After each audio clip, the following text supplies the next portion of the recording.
Today in this video we are going to discuss about Civil Procedure Code 1908, in which we are going to discuss about the plaint, which is dealt in Order 7, Rule 1 to 18.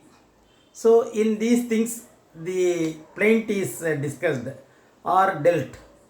We will see that plaint என்பது தமிழே வழக்குரை என்று பெயர். ஒரு வாதி அவருடைய உரிமையை நிலைநாட்ட பிரதிவாதியிடம் பிரதிவாதியின் மேல் வழக்கு தொடர்வதற்கு பிளைண்ட் என்று பெயர். அந்த பிளைண்ட்டிலே, அந்த வழக்குரையிலே காஸ் ஆஃப் ஆக்ஷன் இருக்கும். எதற்காக அவர் வழக்கு தொடுகிறார், அவருக்கு என்ன உரிமை, வாதிக்கு என்ன உரிமை பெறப்பட வேண்டும் அல்லது வாதிக்கு என்ன உரிமை கொடுக்கப்பட வேண்டும் பிரதிவாதியால் என்பதை அந்த வழக்குரையில் சொல்லப்பட்டிருக்க வேண்டும். அதோடு அல்லாமல் வழக்குரையில் என்னென்ன இருக்கக்கூடாது, இவைகளெல்லாம் இந்த வீடியோவில் நாம் பார்க்க இருக்கின்றோம். So the meaning of plaint is a person set forth his cause of action, that is in court. In court, the person set his cause of action, the exhibition of an action in writing, that is what the action has to be taken, that is in writing. So the plaint is giving his complaint or his cause of action in writing to be instituted against the defendant. Second thing, plaint is a statement by the plaintiff. It is a statement of claim and demands in writing. So it is a statement of, plaint is a statement of claim in writing. Then section 26 specifically says every suit shall be instituted by the presentation of plaint. So plaint is very, very important.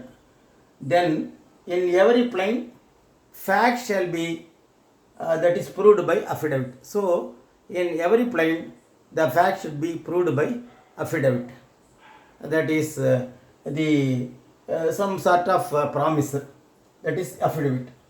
So Order 7, Rule 1 to Rule 8 says, 1. The name of the court should be specified in the plaint, the name of the plaintiff and the name of the defendant, and also the residence of plaint and the residence of defendant, and also whether the plaintiff or defendant is minor or unsound mind, then cause of action, then court of jurisdiction, whether the particular court in which the case is instituted has jurisdiction, whether it may be pecuniary or it may be geographical jurisdiction or subject matter. Then court of jurisdiction, then relief claimed by the plaintiff. What is the relief sought by the plaintiff from the defendant?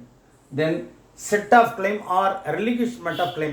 Sometimes what they do, if the jurisdiction of the court nearer to his residence is within a limit of pecuniary, then it will be restricted. The claim is restricted to that level. So the remaining thing you don't want to claim, that is the relinquishment of claim. Then suit for recovery of money. Suppose if it is not for property, if it is money, that also should be specifically stated in plaint. Then time barred suit also, exemption should be sought from the court. Suppose within the time frame, if the case has not been filed, the suit has not been filed, the plaint has not been instituted, then the reason for that should be stated with all causes and the court should also accept it. Then procedure, what is the procedure for accepting the plaint?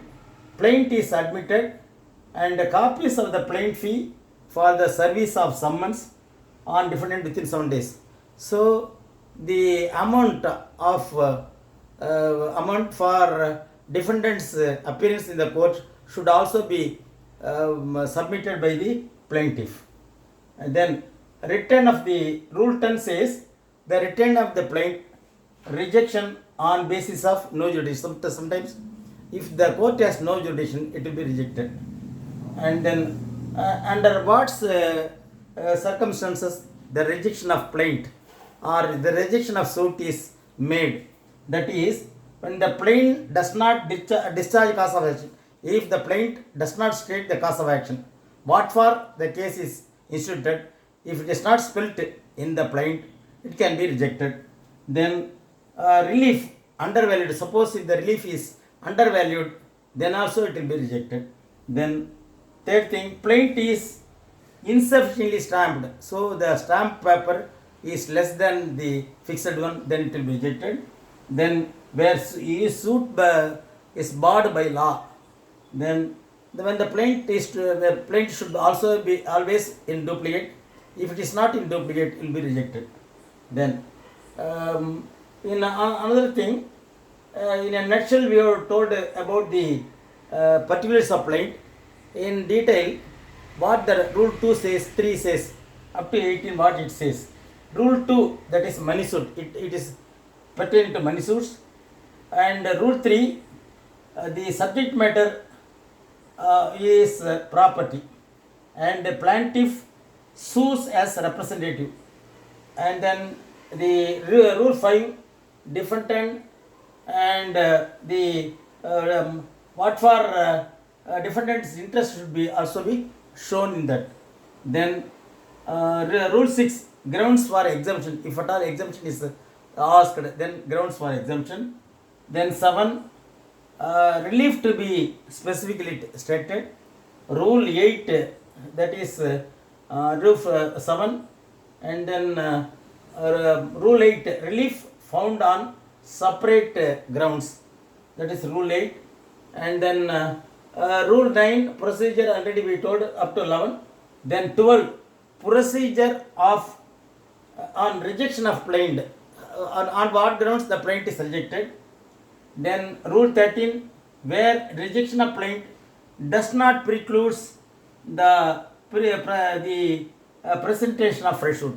Suppose where fresh suit allowed by the court, when the plaintiff can sue some other suit on the same matter, that should also be stated. Then rule 14, procedure of documents in which plaintiff relies. What are the documents the plaintiff relies on it? That should also be stated in plaint. Then rule 14, document not in possession of plaint. Suppose some of the documents may not be in possession of the plaint, which may be necessary, that should also be stated in the plaint. Then rule 16, what it says, the subject on suppose if indemnity subject is lost, so some of the subject matter is lost, that should be certified by indemnity. And rule 17, procedure of shop book. Suppose the account book of account should be shown, if at all, if it is stated in plaint. And rule 18, some of the things inadmissibility of documents maybe that also should be shown in the plaint. These are all the things should be shown in the plaint. Or the plaint means the cause of action should be stated by the plaintiff. ஒரு வாதி தன்னுடைய வழக்குரையை குறைப்பதற்கு தயாரிக்கப்படுகின்ற ஒரு complaint அல்லது blind என்பது தான் இந்த நாம் பார்த்தது. இதிலே ஆர்டர் 7 கட்டளை 7 ரூல் விதி 1 சொல்லப்பட்டிருக்கிறது. With this we complete this video.